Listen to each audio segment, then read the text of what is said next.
Bonsoir à toutes et à tous et bienvenue dans NCI Reportage. Vous connaissez Bingerville, mais connaissez-vous l'histoire de cette ancienne colonie française devenue deuxième capitale de la Côte d'Ivoire? Il fut un temps, nous serons au cœur du passé de cette banlieue abidjanaise qui garde encore des souvenirs de son histoire. Et puis c'est un nouveau mode de villégiature qui séduit de plus en plus, l'écotourisme, une activité en pleine croissance en Côte d'Ivoire. Découverte dans quelques instants de sites qui proposent cette expérience unique dans le pays. NCI Reportage, ça commence maintenant.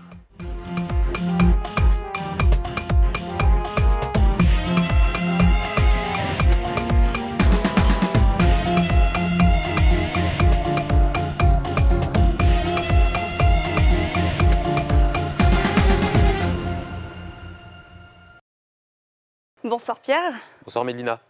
Alors ce soir, on se replonge dans le passé colonial de Bingerville.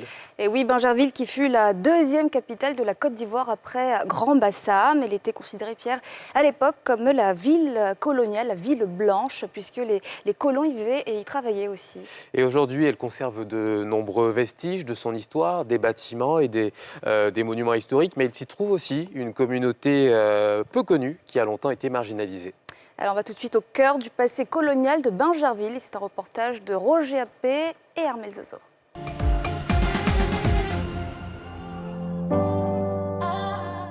Bingerville, ville située à l'est d'Abidjan, ce petit village de pêcheurs au XVIe siècle est entré dans l'histoire de la Côte d'Ivoire.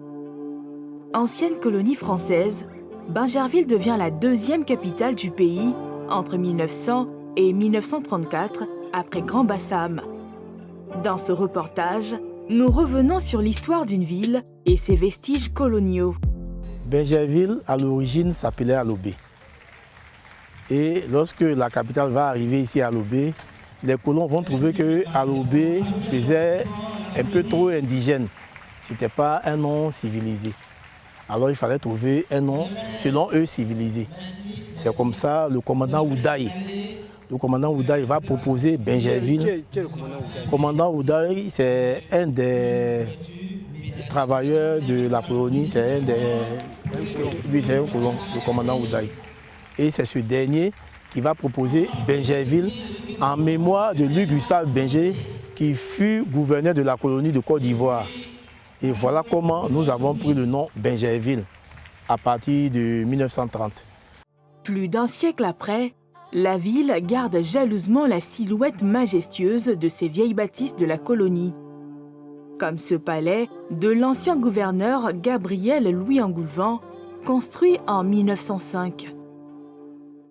Mais il faut dire que Binger même n'a jamais séjourné ici. Comment ça? Binger n'a pas fait Bingerville et on porte le nom en mémoire de ce dernier, c'est tout. Le premier gouverneur qui a séjourné ici, c'est le capitaine de cavalerie Gabriel Engoulevent. Gabriel Engoulevent, c'est le premier gouverneur qui a séjourné dans ce palais-là. Cet administrateur colonial français fut nommé gouverneur en 1908 pendant la résistance à la pénétration coloniale en Côte d'Ivoire. Sa mission, asseoir l'autorité de la France sur le territoire ivoirien. Ici, là, c'est le poste de commandement du gouverneur Engoulevent. Il ne descendait pas, il restait toujours là debout. Là, c'est le point de rassemblement et il était là et puis il donnait les instructions. Voilà. Mais au temps du gouverneur Engoulevent, le bâtiment que vous voyez là, qui est le réfectoire aujourd'hui, ce bâtiment était la prison au temps du gouverneur. Et c'est ici, en 1912, que le gouverneur a emprisonné le prophète William Wadé Ariste. C'est ici, il l'a emprisonné. Le bâtiment du bas, là-bas, c'était le logement des Européens qui travaillaient avec le gouverneur Engoulevent. L'autre bâtiment, c'était les bureaux annexes de ces Européens-là qui travaillaient avec le gouverneur. En 1935, le palais a servi de foyer pour les métis, des enfants issus de l'union entre les colons et les femmes noires. Au temps d'Engoulevent, il était formellement interdit à tout Européen d'avoir des relations amoureuses avec les indigènes. Lorsque on te surprenait dans une telle relation, on fermait ton commerce et puis on te faisait repartir en Europe. Alors, les Européens vont tomber sous le charme de nos mères, les indigènes. Et le fruit de cet amour, de cette alliance, ça sera les métis. Mais de peur de voir leur commerce fermé, ils ne reconnaîtront pas la paternité de ce fruit-là, de ces enfants-là. L'histoire que nous avons vécue est vraiment unique.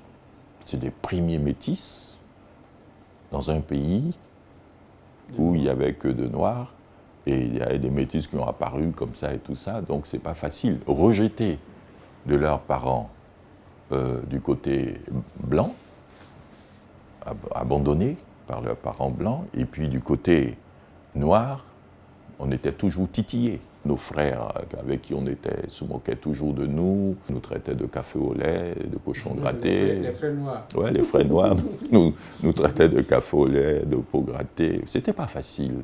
Le peu d'entre eux qui portaient le nom de leur père ont été contraints de changer d'identité pour briser les liens de parenté qui existaient entre eux et les colons. Pour certains, au départ, ils avaient été reconnus, et puis après, je ne sais pas s'il y a eu une pression de la part des autorités du moment qui ne les ont plus reconnus. Donc, pour beaucoup d'entre eux, certains portaient le nom de leur père, mais quand ils sont rentrés à l'orphelinat, non, on a dû changer leur acte de naissance pour enlever le nom, et à la place du nom du père, ils ont donné le prénom de la maman. Alors ça, c'est une grande blessure et quelque chose de très frustrant, même qui est humiliant pour surtout les garçons. Aujourd'hui, son association milite pour le respect des droits des métis. Dans le cadre de cette association, on essaie de pouvoir maintenant mettre en place, je dirais, une commission qui va pouvoir faire une plaidoirie, et essayer de voir et demander à la France et toucher notre gouvernement et tout, et toucher aussi celui de la France pour essayer de rendre droit à ses parents, nos pères qui étaient là, qui étaient des enfants issus de colons. Et là, vous êtes assis dans le bureau du gouverneur, c'est ce qu'on vous a dit. Oui, c'est ça son bureau. Il est resté en l'état. Depuis le sol, les carreaux, jusqu'à la toiture, tout est authentique. Du matériau importé d'Europe pour la construction de ce palais. Vous voyez comment il est haut? De nos jours, les bâtiments modernes sont beaucoup plus bas. Vous comprenez donc que les anciens, les colons, ont disposé pour l'avenir. Là même sans climatiseur, l'espace est aéré. Dans ce bureau se trouve le coffre-fort du gouverneur, dont on ignore le contenu. Il y a quelque chose de très important qui se trouve dans votre bureau. Oui. Voilà, on a parlé du coffre-fort. Oui. Merci. Alors, c'est un coffre, c'est celui qui est à l'angle là. Oui, alors j'ai peur de l'approcher parce que simplement c'est un héritage de la colonie. Et ce bâtiment est un patrimoine historique. Ce coffre est là, il n'a jamais été touché, il est tel que les colons l'ont laissé. Je ne saurais donc vous dire le contenu. Monsieur, peut-être qu'il y a de l'or dedans. Ça sera peut-être pour les générations à venir, mais pour l'heure, ce coffre fait partie de l'histoire de ce palais que nous voulons mythique. Une architecture particulière calquée sur celle de la Nouvelle-Orléans avec le style persienne qui permet de conserver la fraîcheur pendant les périodes chaudes. Vous verrez. Les fenêtres sont faites en sapin rouge. Ce joyau architectural était sécurisé à l'époque par les tirailleurs sénégalais. Alors, comme vous le constatez, le bureau est là et puis aux différents angles. Les tirailleurs sénégalais étaient là pour assurer la sécurité du gouverneur. Évidemment, de nos jours, je n'ai aucun garde, moi. Ouais, parce que c'est l'époque moderne. Et la hauteur que prenaient les colons pour regarder, tout ça, c'est stratégique. Hein? C'est stratégique. Mais vous verrez en hauteur, combien de fois les colons savaient gouverner. Hein? Voilà. Alors, nous allons monter. Au-dessus du palais se trouve l'abri du gouverneur, une cachette qui permettait à l'autorité française d'observer les mouvements d'humeur de la population. Alors, ici était un autre abri du colon, parce que il y avait parfois des soulèvements et le colon se mettait en sécurité ici. Le nègre ne pouvait pas imaginer qu'au-dessus d'une maison, on pouvait s'abriter. À partir d'ici, le colon avait ses jumelles. Sans jumelles déjà, vous allez bien voir le plan lagunaire d'Abidjan. Regardez bien, vous allez voir l'eau tout autour d'Abidjan et l'aéroport de l'autre côté. Mais avec leurs jumelles, c'était comme si vous étiez à 2 mètres. Voilà. Et donc, ils arrivaient à surveiller tous les mouvements au niveau de la République. Sur ce mur, on aperçoit une plaque de l'Afrique occidentale française. Alors ici, c'est une borne géophatique de l'Afrique occidentale française. Vous voyez bien l'AOF. Parce que le gouverneur d'ici, il gérait également l'Afrique occidentale française. Voilà, c'est écrit.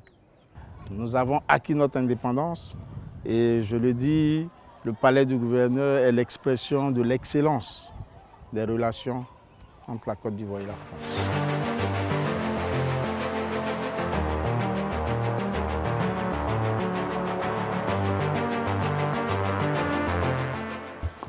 Attention! Yeah. Attention! Yeah. Attention! Yeah.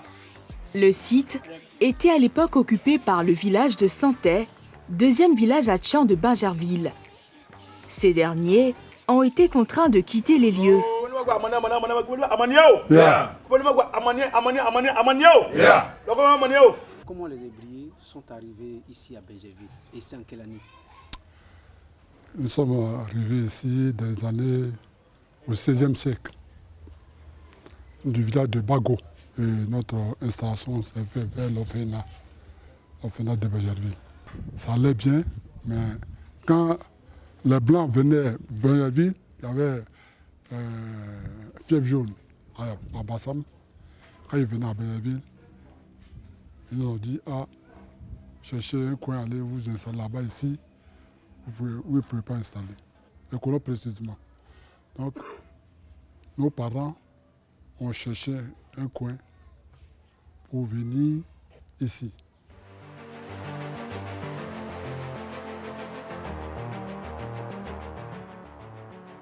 Les relations entre les colons et le village de Santais n'ont pas été toujours au beau fixe.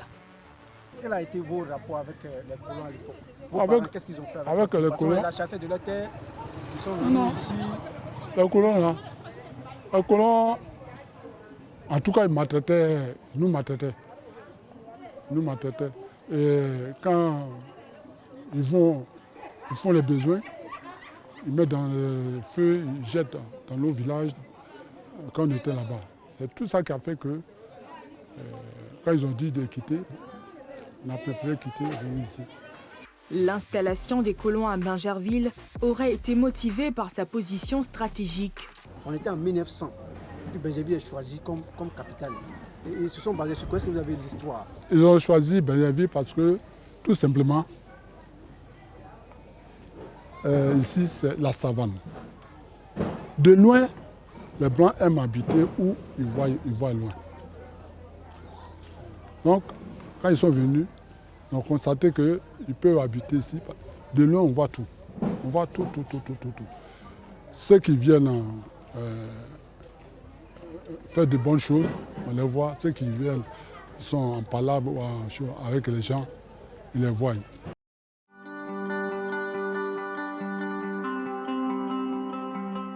La ville coloniale de Bingerville comporte 18 villages au total. Bagba est l'un des plus anciens. C'est ici que logeait le personnel colonial. Bagba existait avant 1900. Mais quand vous regardez dans les livres d'histoire, par exemple dans le mémorial de la Côte d'Ivoire, on vous dira que Bagba a été créé en 1900. Ce n'est pas exact parce que Quand le colon est arrivé en 1900, Gbagba existait. Et donc, le colon a logé son personnel à Gbagba. Le petit personnel qu'il y avait, cuisinier, gardien, boy, habitait à Gbagba. À partir de 1900. C'est pourquoi ils ont dit que Gbagba a été créé en 1900. Ce n'est pas exact.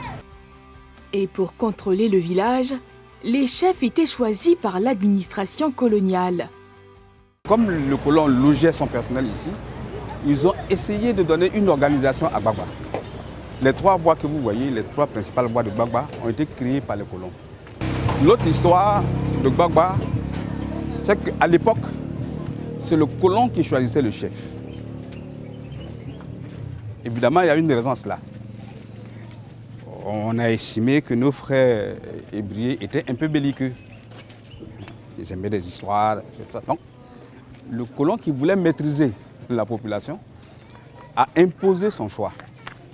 C'est pourquoi vous allez voir, à part 3 ou 4 anciens chefs, tous les autres sont des malinqués. Et ça a été imposé par le colon.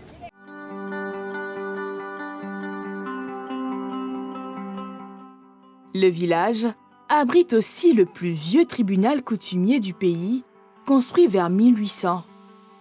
C'est une statue qui représentait en quelque sorte le tribunal. Vous voyez, il y a un buste qui est là. Quelqu'un qui est emprisonné. C'était pour symboliser le tribunal à l'époque. Mais c'était longtemps avant l'indépendance de la Côte d'Ivoire.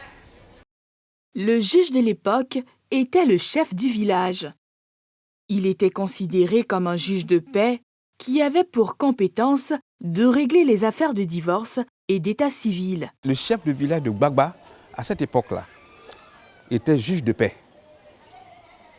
Le juge de paix, c'est des personnes influentes dans le village qui jouaient ce rôle-là, qui faisaient office de juge de paix. Mais comme je vous l'ai dit, c'est simple, ils n'avaient pas compétence en toute matière. C'était juste pour l'état des personnes. Pour les autres matières, on partait au tribunal à Bassam. Ce tribunal a fonctionné jusqu'en 1915. Depuis cette époque, il est resté sans activité. Le site croule sous le poids du temps, abandonné depuis le transfert de la capitale à Abidjan. Nous essayons de préserver le peu qui reste aujourd'hui. C'est l'administration qui devait le faire. Et puis avec la création des tribunaux modernes, après Bassam, on dit qu'il y a eu le tribunal de première instance d'Abidjan, où c'était des colons qui étaient les juges. Ça a été complètement délaissé. Et la situation s'est aggravée après 1933, lorsque la capitale a été transférée de Bingerville à Abidjan, en 1933. Depuis lors, rien n'a été fait. D'ici quelques années, si rien n'est fait, ce tribunal coutumier qui retrace une partie de l'histoire de Bingerville et de la Côte d'Ivoire sera qu'un vieux souvenir.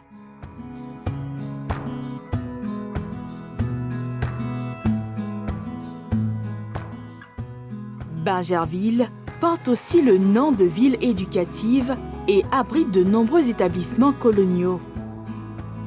Le lycée moderne de garçons de Bingerville, construit en 1903, l'école militaire préparatoire technique EMPT, fondée en 1939, et l'un de ses plus vieux établissements scolaires, Gbagba Sud, construite en 1916. Aboubacar Liberté est un ancien élève de cette école. Bonjour mon doyen.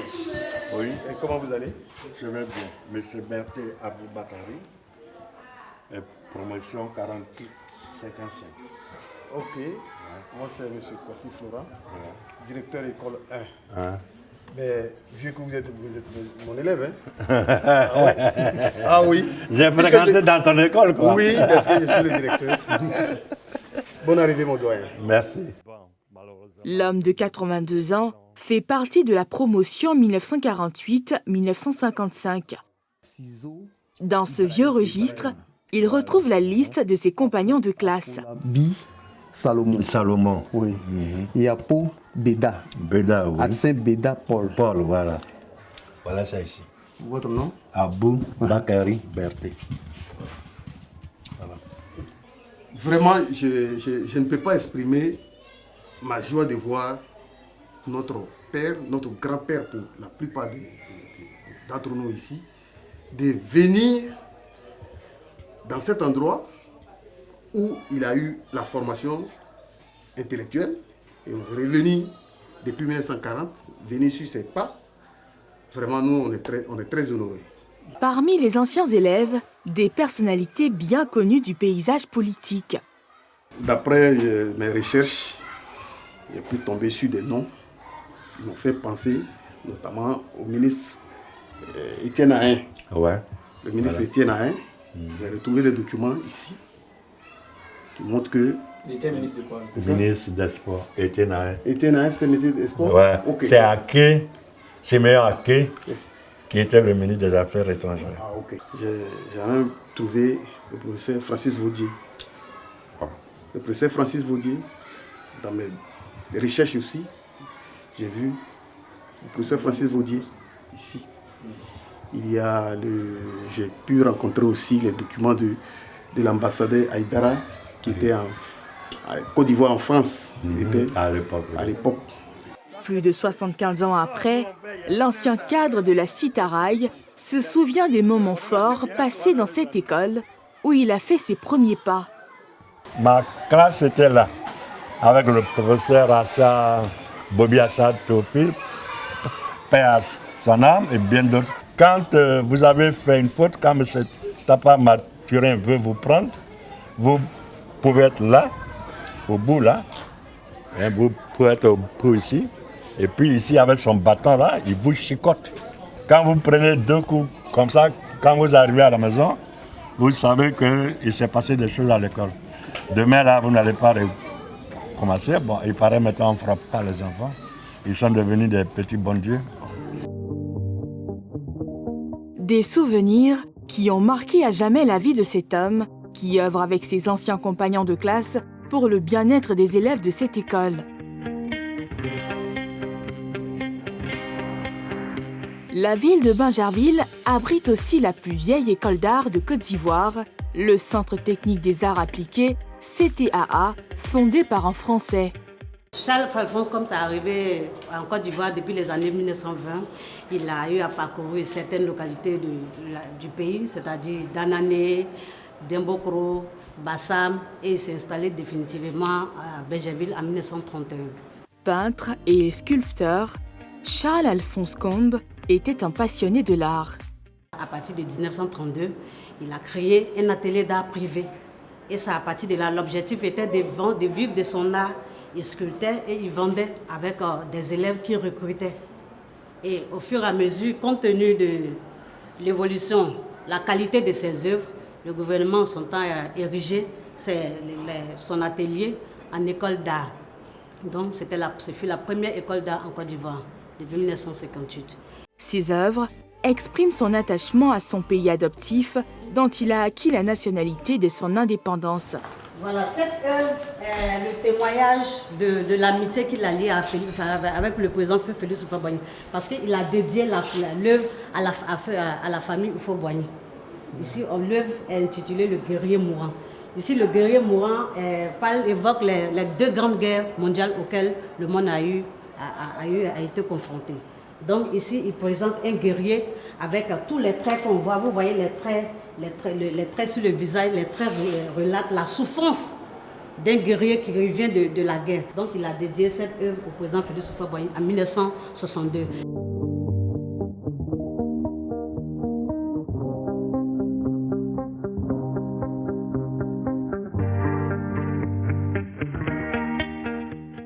Le musée comprend plusieurs pièces composées de tableaux et de sculptures. Un héritage qu'il a légué à la Côte d'Ivoire. Bon, ici, nous avons la suite de la collection du musée. Puisqu'on a dit que le musée a 2 collections, il y a la collection de Combe et ses élèves. Et aussi, nous avons la collection qui représente les travaux des élèves du CTA. Puisque l'école, c'est la continuité de l'œuvre que Combe a commencé en 1931. L'école a évolué aujourd'hui. Nous avons 9 spécialités qui sont représentées là. Les œuvres que vous voyez là représentent les différentes spécialités. Ici, on a la spécialité tapisserie. Tapisserie, les élèves en tapisserie, ce sont eux qui ont réalisé ces œuvres. Et aussi, on a la mosaïque. La structure est devenue le CTAA en 1994, Centre technique des arts appliqués, où l'on enseigne aujourd'hui une dizaine de spécialités, parmi lesquelles la sculpture, la perspective, le staff, le design textile, la tapisserie, la mosaïque, la communication visuelle. Qu'est-ce qui est représenté, je veux dire? C'est une feuille de laitue. Une feuille de laitue? Monsieur, c'est un faux plafond inspiré d'une feuille de laitue. Voilà. D'accord. Donc l'élève s'inspire d'un élément de la nature et va faire des compositions en fonction de l'objectif qu'il veut atteindre, c'est-à-dire décorer un faux plafond. La formation ici dure 3 années et permet aux élèves d'avoir des outils nécessaires pour s'insérer dans le tissu social.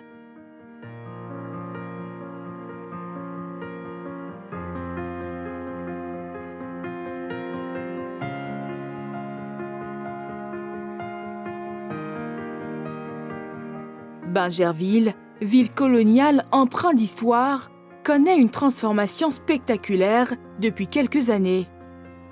Immobilier de luxe, route 2 fois 2 voies, la ville s'est complètement métamorphosée. On a reçu plusieurs phases de bitumage, ça il faut le dire. Il y avait la première phase qui était autour de 9,500. 9 km 500. C'est cette phase-là qui a connu ce quartier de Bangui-Drom jusqu'au quartier Petit Gbagba, qui a connu le quartier Sikoji, qui a connu Blachon, qui a connu la ceinture de Sikoji et la ceinture de quartier Blachon. Voilà les 9 km 500, comment elles ont été réparties. Et puis qui a connu le quartier Aris, la voie qu'on a empruntée pour venir. Vous voyez, je ne suis pas un cordonnier mal chaussé, j'ai mis quelques kilomètres aussi dans mon quartier. Voilà, donc notre quartier aussi a bénéficié un peu de bitumage. Donc on a une deuxième phase. La deuxième phase, elle a été annoncée parce que le président a demandé qu'on nous donne ça en plusieurs tranches, pour qu'on puisse amortir sur, je pense, que le budget de Côte d'Ivoire. L'activité économique s'est aussi accrue ces dernières années dans cette ville, considérée à l'époque par les opérateurs économiques comme une ville pauvre. Bingerville, avant, l'activité économique n'était pas aussi développée. Les investisseurs ne venaient pas à Bingerville parce qu'on se disait que c'était une ville pauvre. Aujourd'hui, Bingerville va changer. Quelle est la stratégie? C'était la communication. On a sorti un plan, un schéma directeur de Bingerville. Et nous avons projeté ça avec le BNET, avec le CNTG. Nous avons projeté le schéma directeur de Bingerville. Et on a invité tous les opérateurs. Venez vous asseoir, il y a des opportunités chez nous. Nous, on vient d'arriver, on est très ouverts. On pourra mettre des choses vraiment à votre disposition pour que vous puissiez vous installer. Ville coloniale au passé historique, Bingerville attise aujourd'hui la convoitise de beaucoup d'Ivoiriens. Ses nombreuses infrastructures ultramodernes font de cette ville l'une des destinations privilégiées de la population abidjanaise.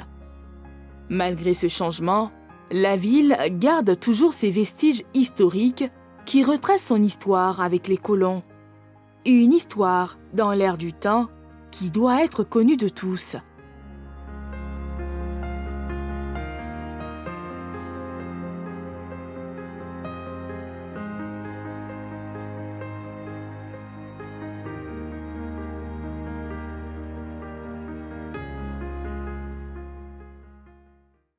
Alors c'est une histoire qui doit être connue de tous et on remercie Roger Appé d'avoir réalisé ce reportage. Et pour en parler justement de l'histoire fascinante et complexe de Bingerville, on accueille sur le plateau le professeur Kobi Abo-Joseph, maître de conférences en histoire et politique coloniale. Bonsoir.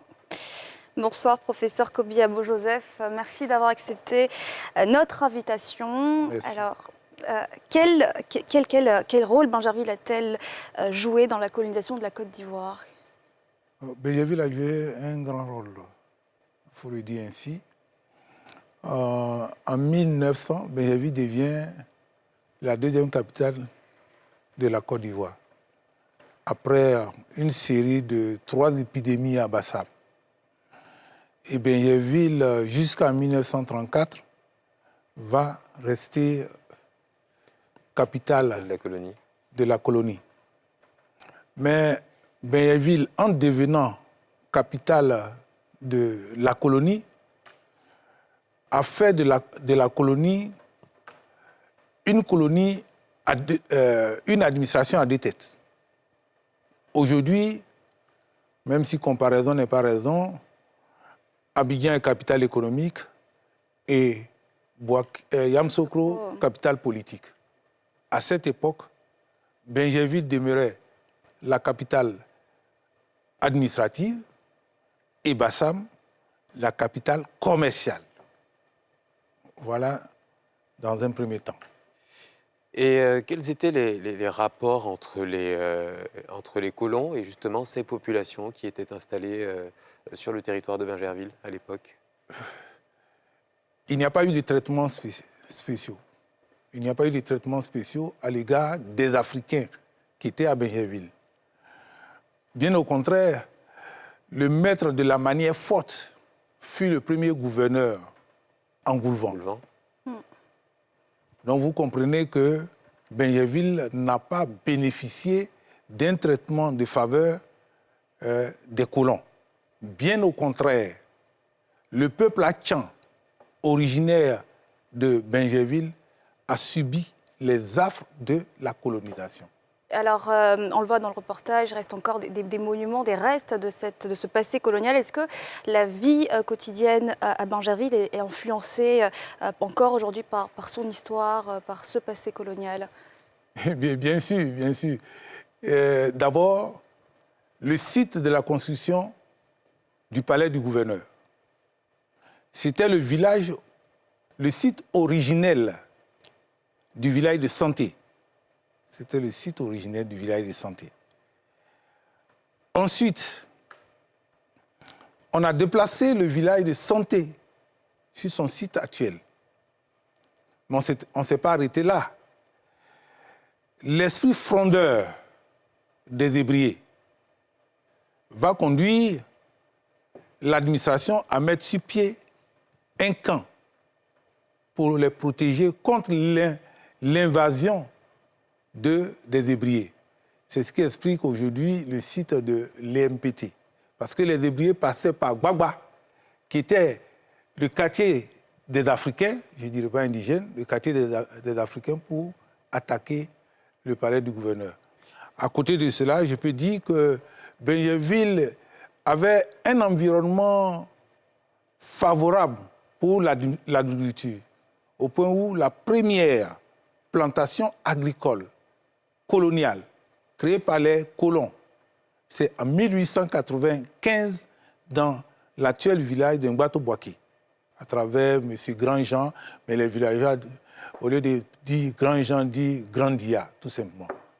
Alors pour les natifs de la région, de Benjerville, et pour ceux qui s'y installent, est-ce que vous pensez qu'on a tout de suite conscience de cet héritage que porte la ville? Malheureusement, pas toujours. Malheureusement, pas toujours, parce que on sait seulement que Benjerville a été capitale. On le voit à travers aussi des monuments, comme l'orphelinat actuel de Benjerville, qui fut d'abord le palais, ensuite le foyer des Métis. Ils n'ont pas toujours conscience de cela. Mais c'est là que je dis qu'il faut que l'administration fasse un effort pour mieux faire connaître Benjerville. Ce que les gens souvent ignorent, ils oublient que Benjer n'a pas, le premier gouverneur n'a pas séjourné à Benjerville. Et ça, on ignore souvent.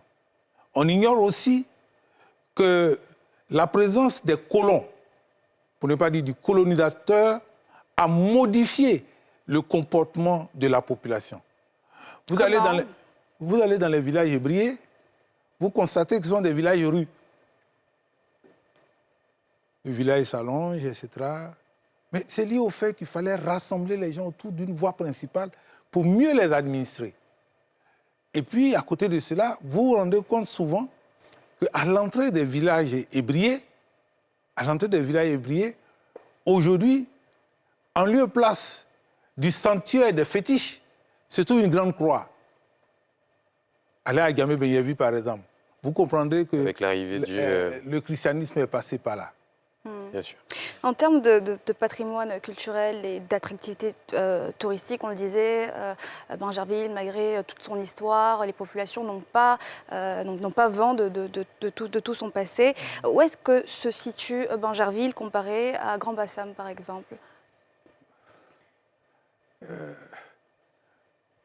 La chance de Grand-Bassam par rapport à Benyevi, c'est d'avoir la mer.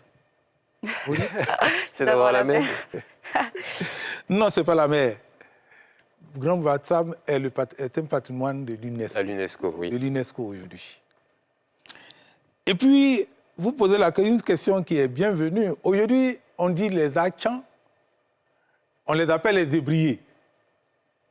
C'est un rapprochement avec Bassam. Les Ébriers avaient l'habitude d'appeler les Abourés, romans, des gens qui sont sales, qui sont noirs, qui ne se lavent pas. C'est à Grand-Bassam que le colon est arrivé le premier. Vos voisins, comment ils s'appellent? Abriés. Et ils ont retourné aux Ébriers le nom qu'on leur donnait. Les gens qui sont sales, les gens qui ne se lavent pas, les gens qui sont noirs. Mais au-delà de tout ceci, Bingerville et Bassam, quand vous allez à Elokate, par exemple, à quelques kilomètres, 3 ou 4 kilomètres, vous avez Ebra, un village abouré, des Ablapoué, à côté des Ivevrais qui sont à Mossou. À partir de tout ceci, il y a des rapports. Je vais aller plus loin. En 1920, il y avait un bac, comme encore aujourd'hui, entre Eloka et Bassam. Un camion de la SCOA était sur le bac. Il y a eu le bac a coulé. Ça a créé ce qu'on appelle l'arrêt Centaure. Aujourd'hui, où je vous parle, il n'y a pas longtemps de cela, bientôt un pont va relier Bingerville à Bassam. Ça vous dit que l'histoire ici continue de faire ses effets. Alors, on va terminer sur cette dernière question, sur un pan du reportage qui est très important, l'histoire des métis. Comment les enfants métis abandonnés ont-ils été pris en charge et comment leur vie a évolué? Et est-ce que vous comprenez aujourd'hui leur combat pour se faire reconnaître par la France? Je le comprends à deux niveaux. C'est la France qui a institué le droit de sol. Ils ont le devoir de se réclamer français. Mais en même temps aussi, c'est la France, pour ne pas dire la Côte d'Ivoire, héritière de la tradition française, qu'on peut être national de père ou de mère. Dans ce niveau, je comprends leur combat. Mais j'ai eu la chance, moi, d'être élève au CEG de Bingerville, qui était le CC de Bingerville, qui était dans les locaux de l'orphelinat. J'ai connu des amis qui portaient le nom de leur mère, Afoui. C'était une humiliation? C'était une humiliation pour eux. Ne pas reconnaître ceci, c'est quand même une grave humiliation, leur dénier leur dignité d'homme. Mais, vous permettez, les Français ont fait une administration directe. Malheureusement, ils n'ont pas fait d'assimilation. Coucher avec la femme noire était très mal vu, donc on cachait le métis. Merci, professeur Kobi, d'avoir accepté notre invitation. Je rappelle que vous êtes maître de conférences en histoire politique et coloniale. Merci d'être venu sur le plateau et de nous avoir partagé toute cette connaissance, cet héritage de Bingerville. C'est moi qui vous dis merci. Et comme j'ai l'habitude de dire, celui qui connaît son histoire évite les histoires. C'est très bien. Très bien dit. Merci infiniment. Et pour la deuxième partie de notre soirée, Pierre, on va prendre un bol d'air frais. Et oui, Mélina, une petite balade en Côte d'Ivoire à la découverte d'un nouveau mode de villégiature qui séduit l'écotourisme. Mais on vous en dit plus après une courte page de pub. retour sur le plateau de NCI Reportage. Merci d'être toujours si nombreux et si nombreuses à nous suivre. Pour le deuxième sujet de la soirée, on s'intéresse à l'écotourisme, Mélina. Et oui, un mode de villégiature dont les populations ivoiriennes sont de plus en plus friandes. Une activité en pleine croissance qui permet aux touristes en recherche de nature, de simplicité et de beauté naturelle de découvrir les merveilles de la Côte d'Ivoire tout en contribuant à la préservation de l'environnement. Reportage.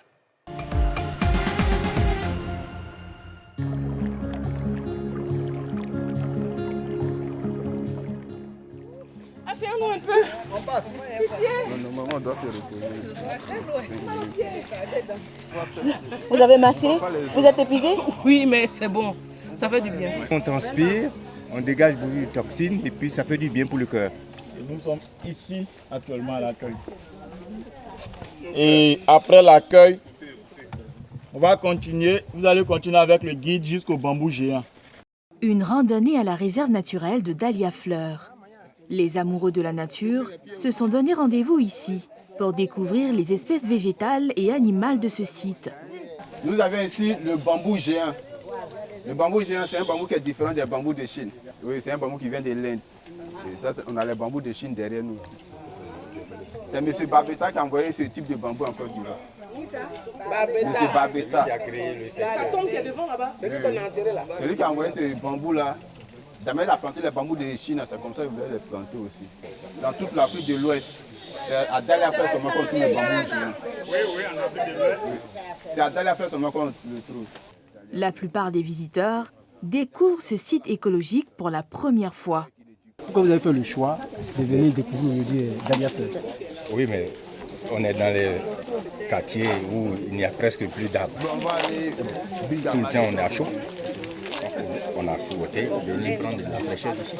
Ces bambous-là, moi, on en parlait, je ne savais pas que les branches étaient si grosses. Mais là, j'ai fait la différence entre ces deux bambous. Vous comprenez, là-bas, c'est mince, c'est africain. Alors que ça vient de l'Inde, c'est ça? Voilà, donc ça nous permet de mieux comprendre.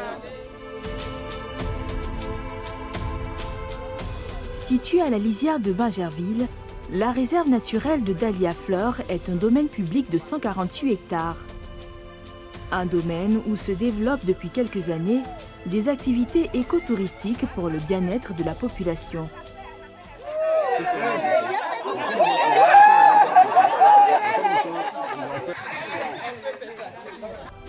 Ici, les visiteurs ne boudent pas leur plaisir. Ils s'adonnent à cœur joie à des jeux d'enfants, rien que pour se ressourcer et profiter des bienfaits de la nature.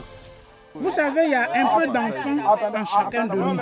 Moi, j'aurai 59 ans le 8 juin, mais quand je me retrouve avec des personnes qui sont autour de 50 ans, j'ai comme l'impression d'être avec des jeunes enfants de mon âge. Ça fait toujours du bien. Vous avez vu, il y a plein de jeunes personnes qui ne savent même pas ce que c'est que d'aller au champ.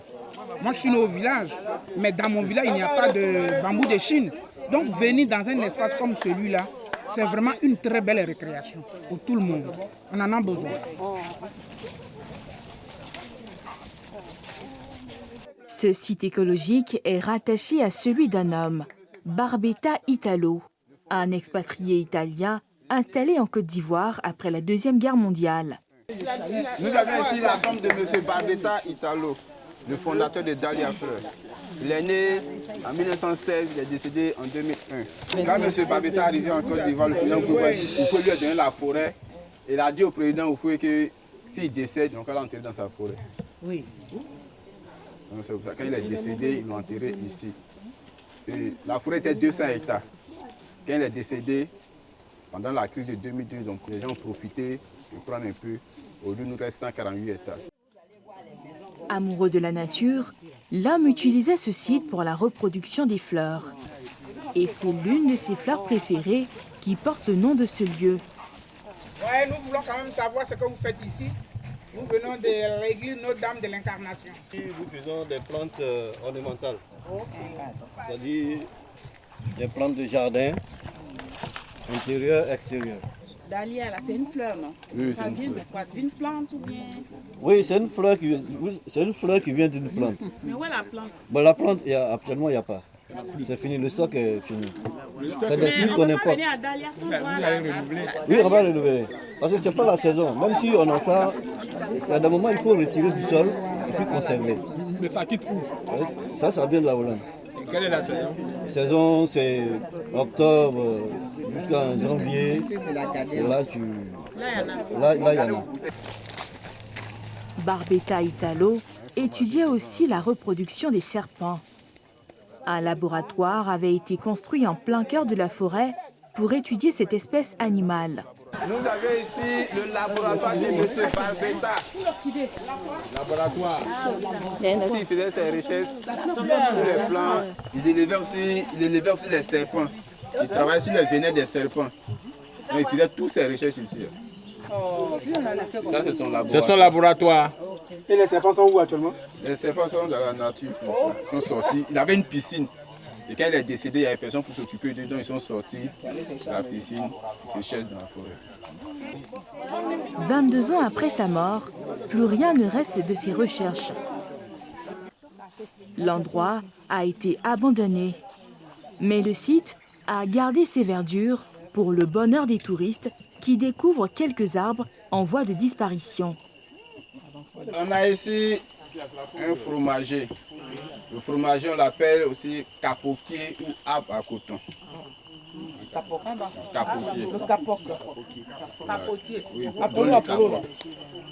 Ce qu'on voit en ville là-bas, on dit Apollo, Apollo, les trucs blancs. C'est le fromager qui donne ça.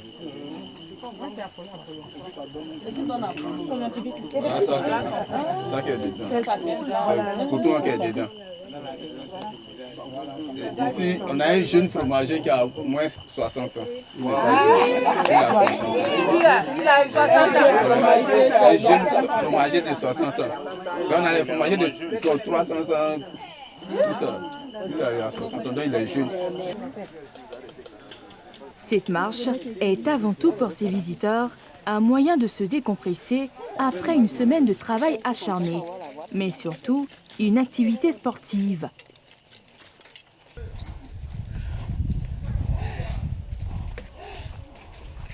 Après 3 kilomètres de marche, les touristes regagnent le camp.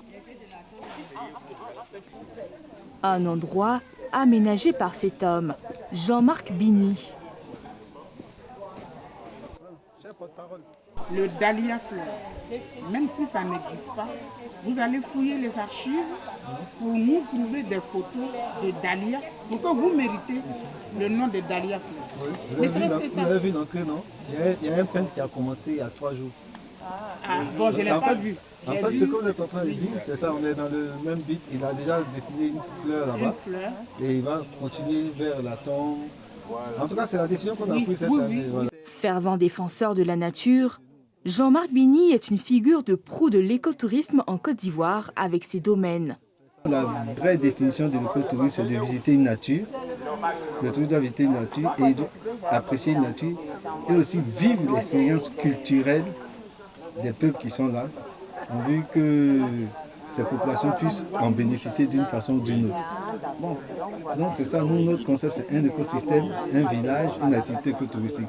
Donc leur définition, c'est carrément la Côte d'Ivoire. Si tu vas à Mans, tu vas visiter la montagne de Mans, les montagnes de Mans, et puis tu vas vivre la culture, la région de Mans, voir les danses, goûter leur gastronomie. Et tout ça, c'est des ingrédients qui viennent même des villageois. Depuis quelques années, cet amoureux de la nature travaille avec l'OIPR, l'Office ivoirien des parcs et réserves, pour développer et promouvoir l'écotourisme en Côte d'Ivoire. L'Office ivoirien des parcs et réserves gère les aires protégées. Alors chaque aire protégée a au moins 6 à 7 fonctions de gestion. Ici, nous avons l'aménagement, nous avons la surveillance, nous avons l'écotourisme, nous avons les mesures riveraines, etc.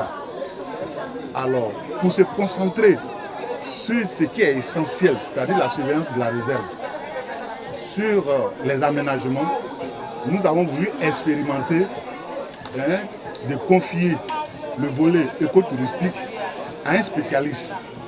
Parce que nous sommes des agents, nous ne sommes pas très spécialisés dans l'écotourisme. Alors c'est comme ça, par des contacts, nous avons confié le volet écotouristique à M. Bini, qui en a l'expérience et qui n'est plus à présenter en Côte d'Ivoire. Un partenariat qui est à sa phase expérimentale.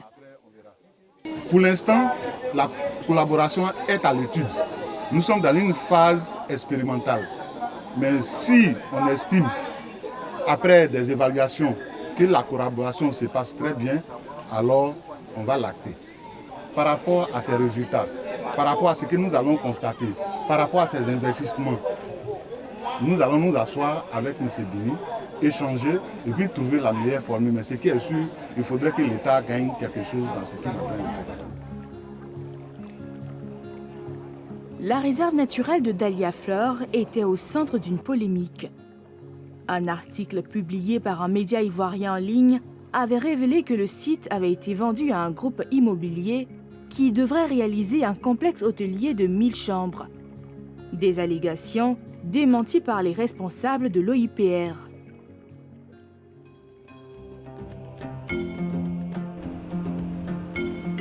À 10 km d'Assini, nous partons à la découverte d'un paradis sur Terre, les îles Eotile.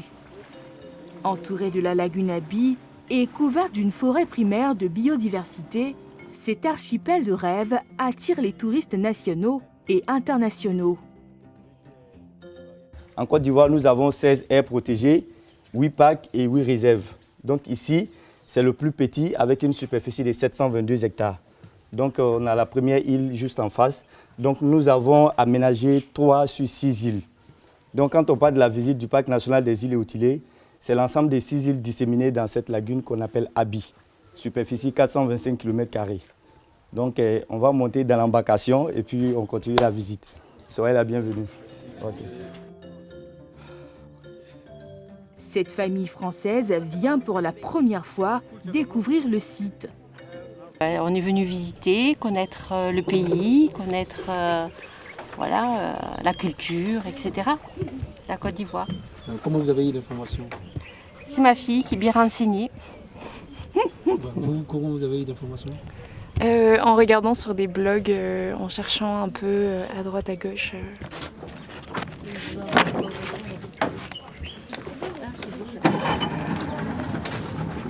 Une visite touristique de pur bonheur pour les passionnés de la nature qui vont découvrir de plus près la végétation dans toute sa diversité.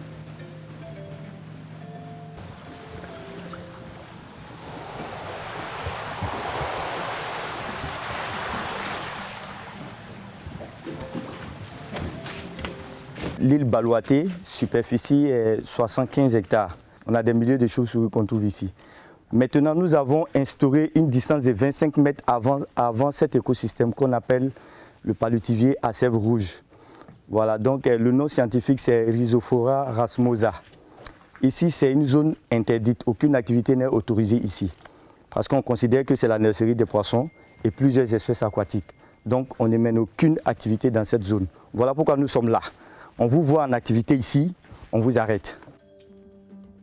L'endroit servait d'échange de marchandises pour les expéditeurs français pendant la période coloniale.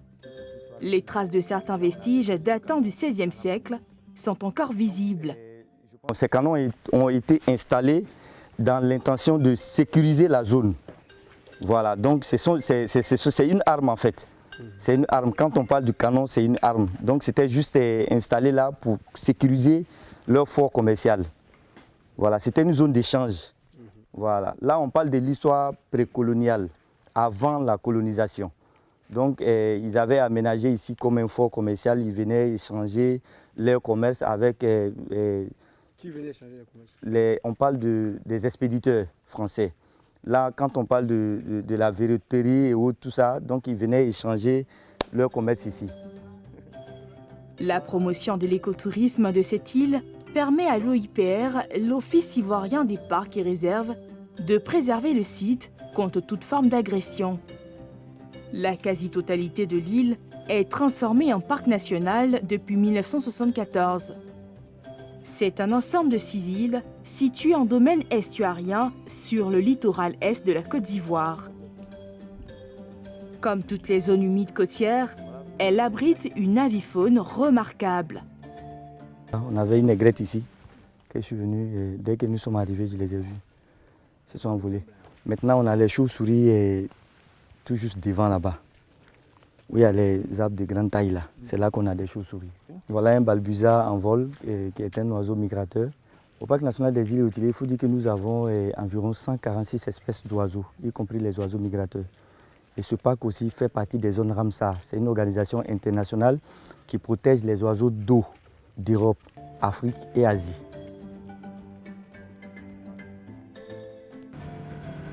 Cet archipel couvre une superficie de 722 hectares, entouré de la lagune Abi, l'un des plus grands plans d'eau lagunaires du pays qui fait 425 km². Un vrai paradis terrestre qui séduit les visiteurs. Comment vous trouvez l'endroit, vous qui venez ici? Parce que l'endroit, je vois que la terre est beaucoup parfaite, c'est bien joli. Moi, depuis que je suis même dans le plan, je ne suis jamais en ici. C'est ma première fois de venir. C'est grâce à vous, naturellement, ma première fois de navigation de ce secteur. Donc, c'est très joli. C'est bien joli à voir. C'est ça, joli. Donc, vous venez de temps en temps, vous allez venir encore quand ceux qui sont ici?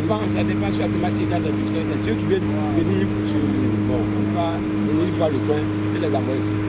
Et là,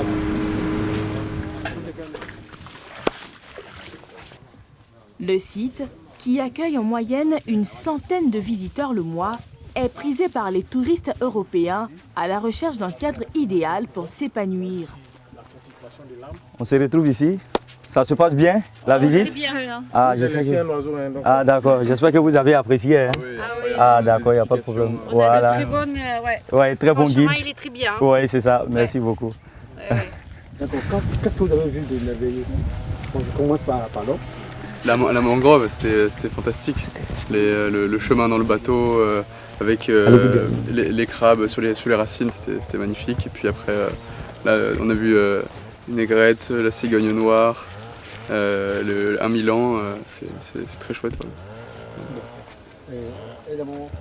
Ben, très bien, c'est un peu des paysans, donc tout est... On a les yeux qui brillent, voilà.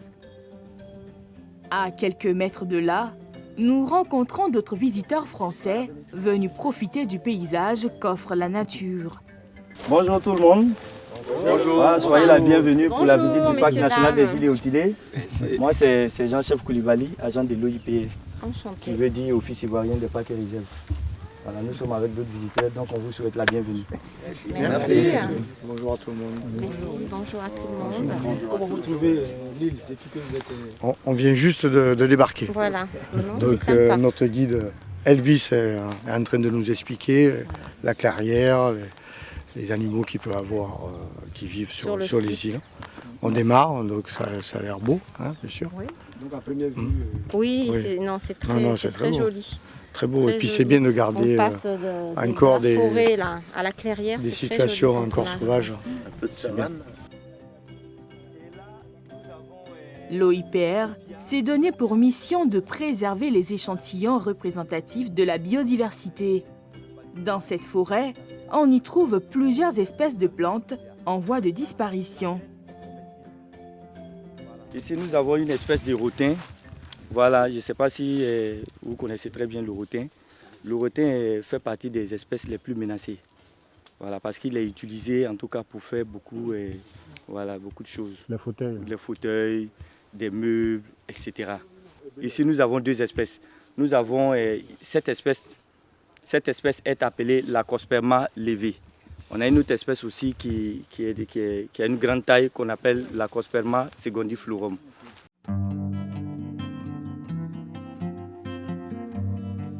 La Côte d'Ivoire compte aujourd'hui 16 aires protégées, dont 8 parcs et 8 réserves.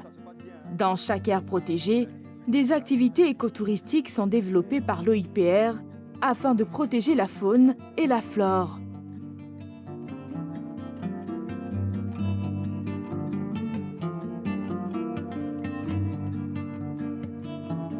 La promotion de l'écotourisme reste un moyen efficace pour la préservation de l'écosystème. À Bingerville, un jardin a été aménagé pour protéger les espèces d'arbres en voie de disparition.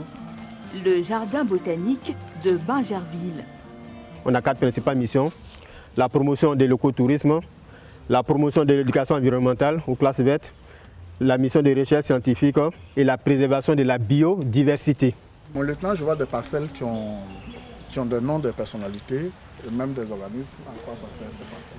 Merci bien, c'est une très belle remarque. Effectivement, nous avons des parcelles qui ont certaines dénominations. Espace Alassane Ouattara, ça c'est une parcelle qui a été mise en place le 11 juin 2015 par le président de la République qui est venu faire une opération de planting dans le cadre de l'opération Je plante un arbre pour une Côte d'Ivoire plus verte. Le site de 56 hectares abrite près de 300 espèces végétales en voie de disparition, réunies en différentes collections. Et ici, on a l'iroko.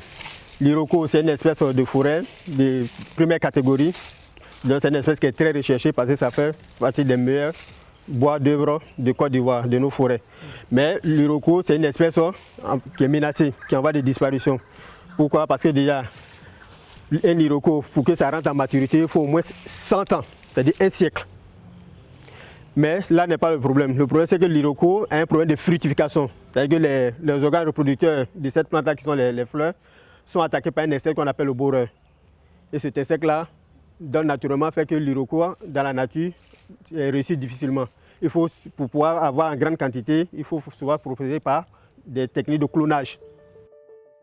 Créé en 1904 par le gouverneur Gabriel Engoulevent, le jardin botanique devint en 1929 un jardin d'essai agricole. C'est ici que les plants de cacaoyer, de caféier, de palmier et d'hévéa furent testés pour la première fois. Donc là, nous avons l'arbre de son excellence, le président de la République, Alassane Ouattara. Et vous voyez le nom, c'est Acajou Bassam. Acajou Bassam, ça c'est le nom commun, le nom scientifique c'est Caia ivorensis. Donc si vous avez remarqué que Caia ivorensis, ça sonne Côte d'Ivoire. L'acajou Bassam, c'est un acajou à l'origine qu'on trouvait que dans la zone de Bassam. Voilà pourquoi on dit acajou Bassam. Parce qu'il y a acajou Sénégal, il y a beaucoup de sortes d'acajou. Mais ce qu'il faut retenir aussi, c'est que l'acajou Bassam fait partie des premières espèces exploitées lors de l'exploitation forestière en Côte d'Ivoire. Parce que quand les colons sont arrivés, c'est par le littoral. Donc les premières ressources, surtout l'exploitation forestière, et donc les premières espèces exploitées, c'est l'acajou Bassam. Voilà pourquoi aussi on a donné ce tableau au président de la République pour la reconstruction de la forêt. Une découverte qui séduit les visiteurs. Pourquoi il est aussi important pour vous de venir découvrir la nature avec les espèces d'arbres qu'on vous présente? Je pense que c'est important dans le sens que aujourd'hui la forêt disparaît. Et pour nous qui sommes jeunes, avoir un temps, venir voir les arbres qu'on n'a pas vus, qui sont des arbres exotiques et autres, je pense que c'est un plaisir. C'est un peu comme si on venait aux eaux des arbres. Je ne savais pas que l'acajou, il y avait plusieurs dénominations. Et je ne savais pas qu'en Côte d'Ivoire, il y avait un arbre qui portait spécialement le nom de Bassam, pour moi. Voilà. Donc pour moi, je me dis que aujourd'hui, ce que j'ai appris, c'est comme si j'apprenais depuis la colonisation, en voyant un arbre qui s'appelle Acajou Bassam, qui est spécialement de Bassam. Véritable havre de paix, le jardin botanique offre un escale affable aux amoureux de la nature. Le site accueille plus de 200 visiteurs les week-ends. En famille, entre amis, les visiteurs viennent passer du beau temps. Pourquoi tu tournes d'abord ça prend. Non, mais pourquoi ça prend? C'est une sortie de détente avec la famille pour pouvoir se distraire un peu, sortir de la maison et puis prendre de l'air frais. En plus, en venant, on vient avec des jeux pour se distraire et puis ça nous fait du bien en fait. Ici, les visiteurs ont la possibilité de marcher entre la belle allée des palmeraies ou sous les hautes frondaisons des bambous. Des espaces verts sont aussi aménagés pour accueillir des cérémonies de tout genre.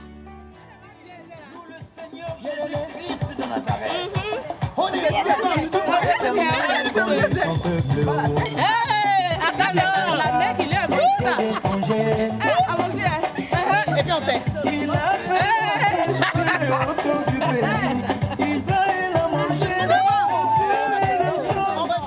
groupe de femmes célèbre l'anniversaire de l'une de leurs camarades.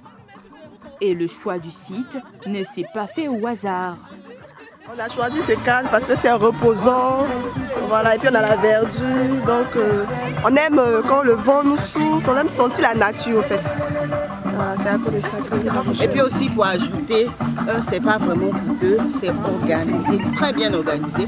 Le cadre est très propre, très beau, franchement. Moi, c'est le cadre qui m'a beaucoup séduit et puis on voit qu'ils sont vraiment organisés. Voilà. Bon, il y a 1000 francs par personne, mais il y a une caution à verser. Mais la caution, c'est pour rendre, c'est s'assurer que là où vous avez utilisé, l'espace que vous avez utilisé est propre. Si c'est propre, on vous redonne votre caution. 22 500. Et pour parler d'écotourisme, Pierre, qui de mieux que Jean-Marc Bigny, propriétaire des domaines Bigny et promoteur du tourisme écologique, pour nous en parler tout simplement. Bonsoir. Bonsoir. Monsieur Bigny. Bienvenue. Nous sommes très ravis de vous avoir sur le plateau.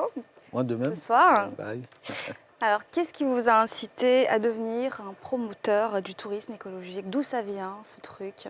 Ouais, je ne m'attendais pas à cette question, mais bon, écoutez, c'est un ensemble de vécu, hein, depuis tout petit, où mon père m'a intéressé à la nature, en allant au champ avec lui. Ensuite, coup sur coup, il m'a inscrit au scoutisme. Et puis, adolescent, moi-même, je me suis intéressé à la planche à voile, par exemple. Donc, j'ai beaucoup navigué sur les eaux. Ensuite, qu'est-ce qu'on a fait? Plus tard, on était un groupe de jeunes étudiants qui avaient un club, on appelait ça le club voyage français. Et chaque mois de février, des congés de février, on allait à la visite du pays, 5 jours à travers le pays. Donc, du coup, j'ai découvert Mans comme un vrai touriste, j'ai découvert San Pedro, Yamoussoukro, la réserve de Bouna et tout. Et puis après, à la fin, j'ai toujours aimé la nature. J'ai participé à des activités où on faisait des compétitions à travers la nature, on bivouaquait, orientation et tout. Donc, en fait, ça m'a suivi tout le temps. Et puis, rendu au Canada, il y a eu les déclics. J'ai compris que c'était ça ma vie, que je me sentais mieux comme ça. Donc, j'avais plus intérêt à rester pour assurer mon équilibre social et financier à moins 20 ou moins 30 degrés. Puis, j'ai fait le retour pour vouloir vivre dans la nature. Mais je ne m'attendais pas à ce que ça soit... Ça a cette portée-là. Voilà. Alors, on peut faire du tourisme en étant dans la nature, en ne faisant pas pour autant de l'écotourisme. C'est quoi la différence entre les deux notions? Alors, la différence est ceci. Vous avez toutes sortes de tourisme. Hein. Tourisme balnéaire, tourisme de nature, hein, pour visiter juste la nature, tel que faire du safari. On le voit dans des pays comme le Kenya, la Tanzanie et tout. Vous avez le tourisme culturel, quand on va faire des voyages au Vatican ou à la Mecque et tout ça, ou même quand on va fêter pour l'Abyssa et tout ça, c'est culturel, c'est mémorial, c'est culturel et tout. Et puis, vous avez ce qu'on appelle l'écotourisme, qui est l'ensemble de tout ça, qui est le summum du tourisme durable, et dont la définition est, selon l'Organisation mondiale du tourisme, c'est ceci, c'est toute forme de tourisme. Donc, toutes ces formes de tourisme dont je parle, dont la principale motivation du touriste est de visiter cette nature, cet écosystème, ou de faire ce tourisme-là, mais aussi apprécier les cultures traditionnelles de ces peuples qui vivent dans cet écosystème. Et nous, ce que nous, on a trouvé, mais quand on parle de culture, on parle des us et coutumes. Donc, on a estimé qu'on ne peut pas faire la culture sans goûter notre gastronomie, sans voir nos danses et tout ça. Et donc, nous avons trouvé une formule qui était un package où il y avait tout ça à la fois, de façon permanente. Chaque fois que vous venez, on vous donne tous ces différents éléments. Donc, quand vous les séparez, vous ne faites pas de l'écotourisme. Vous pouvez faire du tourisme culturel, ou vous pouvez faire du tourisme gastronomique, mais vous ne faites pas de l'écotourisme. Mais l'autre particularité, c'est que les populations riveraines puissent en bénéficier. Et très souvent, les gens voudraient que ce soit... on essaie de pousser les populations à le faire, mais il faudrait qu'ils comprennent cette science. Et c'est ce que nous avons fait par notre concept, un écosystème, un village, une activité écotouristique. Bon, nous, on a fait ça en package, mais ça peut se faire de façon macro. Hein, je veux dire, une collectivité peut le faire, permettre que le touriste puisse visiter son écosystème autour et qu'il puisse aussi participer à l'aspect culturel, donc découvrir la gastronomie, découvrir la culture, les histoires et tout. Mais il faudrait qu'à la fin de tout, ait fait ces différentes étapes pour qu'il puisse dire qu'il a fait de l'écotourisme. Est-ce que vous êtes accompagné véritablement aujourd'hui par les gouvernements, des entreprises, pour soutenir le développement de l'écotourisme et de ce fait les communautés locales? Ben, accompagné, oui. Je dis que c'est une forme de financement indirect. Lorsqu'une entreprise décide de faire un team building ou une sortie au domaine Bini, pour nous, c'est une manne qui nous permet d'avancer dans ce qu'on fait. Aujourd'hui, on va dire le gouvernement, notre ministère, nous sommes vraiment imbriqués à tous les niveaux. Et je pense qu'on est à la phase où on essaie de voir qu'est-ce qu'on peut faire avec tout ça. Mais on n'est pas ignoré, nous sommes écoutés, on prend nos avis, etc. Maintenant, l'homme d'affaires que je suis dira qu'il faut qu'on trouve maintenant les mécanismes qui vont permettre que le gouvernement puisse poser des actes pour que les structures financières puissent changer leur système de valeurs afin de pouvoir apporter un appui, ou bien qu'ils prennent une décision de passer à une autre étape. Voilà. C'est ce que je peux dire pour le moment. L'écotourisme à la Côte d'Ivoire ambitionne de devenir la 5e destination touristique en Afrique. Comment éviter de tomber dans le piège de promoteurs qui vont proposer des activités mais qui ne seront peut-être pas forcément respectueuses de l'environnement, des cultures? Comment on se prémunit de ça quand on voit qu'il y a un tel intérêt? Alors déjà, l'amateur d'écotourisme, tous ceux qui font de l'écotourisme, ce sont des sachants. Donc, vous ne pouvez pas leur donner du n'importe quoi. Ils connaissent les mécanismes, ils savent détecter si vous faites de l'écotourisme ou pas. Et ça, c'est d'une part. Et un touriste qui vient pour un tourisme d'affaires peut à la fin se muer en touriste d'écotourisme. Parce que le touriste d'affaires qui vient, il vient pour des séminaires pendant 3 jours, 4 jours. S'il sait qu'il y a des activités écotouristiques, il peut prolonger son séjour afin de faire de l'écotourisme et même faire venir sa famille pendant que... Parce qu'il est sûr qu'il y aura des activités à faire. Et voilà. Donc, c'est juste continuer ce que nous faisons pour que les gens comprennent la différence entre l'écotourisme et le tourisme dans toutes ses formes. Et faire comprendre que ce pays est tellement riche, puisque nous avons tous les ingrédients qu'il faut pour faire de l'écotourisme à tous les niveaux. Vous avez la mer, la lagune, les fleuves, la forêt. Le Costa Rica, qui est le premier pays en matière d'écotourisme, fait 50 000 km². Ils n'ont que la forêt et la mer. Bon, nous, on fait 322 000, on a plus de 50 000 km² de forêt. Nous avons quelques Big Five qu'eux, ils n'ont pas. Nous avons des hippopotames, on a quand même des éléphants et tout. Nous avons des fleuves et tout. Nous avons un peu pas de désert, mais de savane. Nous avons même des montagnes. Donc, par moment, vous êtes... et en plus, l'avantage concurrentiel qu'on a par rapport aux autres pays limitrophes ou africains, c'est qu'on n'a pas une seule culture. Vous voyez, nous avons au moins 4 grandes cultures qui n'ont pas le même tronc commun. Les Gours, les Mandins, les Xakans, les Krous. Et en même temps, donc la culture diffère, la gastronomie diffère. Et des fois, ils sont dans des régions qui sont complètement différentes en termes d'écosystème. Donc, passer d'Abidjan à Korogo, c'est carrément le jour et la nuit. Là-bas, c'est les hommes-comme, c'est la sauce tchonron, mais aussi c'est une forme de savane, c'est les mangues, c'est les anacardes, et puis il y a quelques récifs. Passer à Mans, mais là, on a tout ce qui est montagneux, et puis la grenouille et tout. Donc vraiment, les ingrédients sont là. Et les acteurs sont les populations, étant donné qu'ils n'ont pas pu, par leur retard de croissance, puisqu'on est pays en voie de développement, donc notre culture est encore intacte. Donc on est à la fois dans le passé, dans le présent, et avec l'écotourisme, on s'érige dans le futur. Qui sont les clients aujourd'hui? Est-ce que ceux qui arrivent sont des touristes qui viennent de l'extérieur, ou on est content de voir beaucoup plus d'Ivoiriens qui s'intéressent à la nature, à leur propre culture? Alors, la première génération, j'essaie de les classifier, c'était les résidents qui trouvaient qu'il y avait quelque chose maintenant à faire. Ensuite, il y a eu la deuxième génération où ces résidents faisaient venir leurs parents d'Europe. Mais en même temps, très souvent, comme c'était des personnes qui avaient des entreprises ou bien qui travaillaient dans des entreprises, on commençait à orienter le personnel vers le domaine Bini, qui a fait que les Ivoiriens ont commencé à rentrer en contact avec. Et donc, on est passé de 90%, on va dire, occidental. Et puis, à un moment donné, on était comme 40, 60 côté occidental. Et puis, avec la Covid, ils n'avaient plus trop de choix. Et donc, ça a boosté. Voilà, ça a boosté. Et puis, du coup, ils étaient surpris de voir que nous existions et que, voilà, donc, avec la Covid, on est remonté jusqu'à 70% ivoiriens ou africains.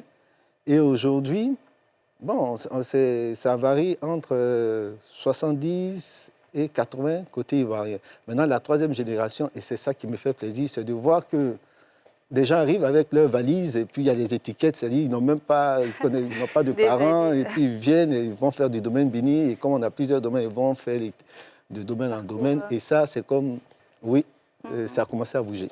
On le disait, la Côte d'Ivoire a une faune et une flore assez riche, exceptionnelle. Mais en 60 ans, la Côte d'Ivoire a perdu 70% de son couvert forestier. Est-ce que les gains émanant de l'écotourisme sont aussi réinvestis dans la protection de l'environnement? Alors, moi, je dis que nous, avec notre système et puis avec l'écotourisme, vous savez, le coupeur de bois, là, il le fait pour une question de subsistance.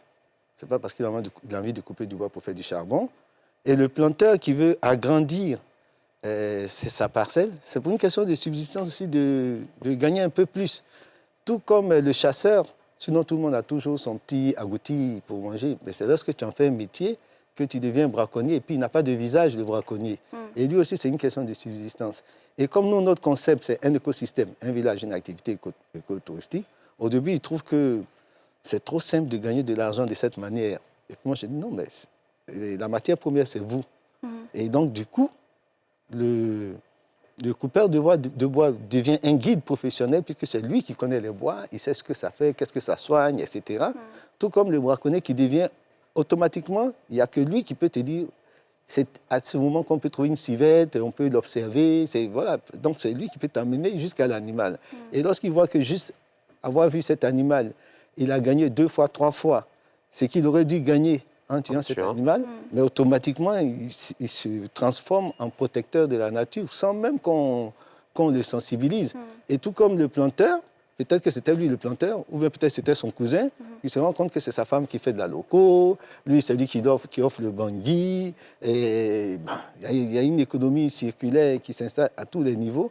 Donc, il n'a pas besoin d'étendre ses parcelles pour pouvoir gagner. Et tout le monde n'a pas besoin de tuer ou bien de couper le bois.